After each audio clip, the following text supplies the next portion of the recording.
जय श्रीमन्नारायण।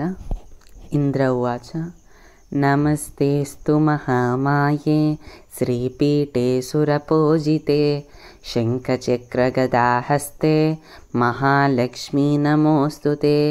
नमस्तेस्तु गरुडारूढे कोलासुरभयङ्करी सर्वपापहरे देवी महालक्ष्मी नमोऽस्तुते। सर्वज्ञे सर्ववरदे सर्वदुष्टाभयङ्करी सर्वदुःखहरे देवी महालक्ष्मी नमोऽस्तुते। सिद्धिबुद्धिप्रदे देवी भुक्तिमुक्तिप्रदायिनी मन्त्रमूर्ते सदा देवी महालक्ष्मी नमोऽस्तुते।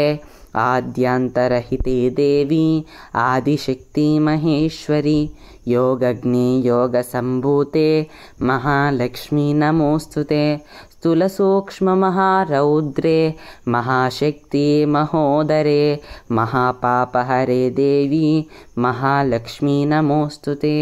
पद्मासनस्थिते देवी परब्रह्मस्वरूपिणी परमेशी जगन्माता महालक्ष्मी नमोऽस्तुते। श्वेताम्बरधरे देवी नानालङ्कारभूषिते जगत्स्थिते जगन्मातः महालक्ष्मी नमोऽस्तुते।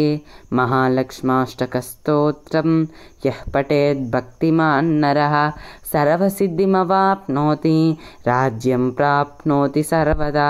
एककाला पठेन्नित्यं महापापविनाशनं द्विकालं यः पठेन्नित्यं धनधान्यसमन्वितं त्रिकालं यः पठेन्नित्यं महाशत्रुविनाशनं महालक्ष्मीर्भवेन्नित्यं प्रसन्नवरदा शुभा।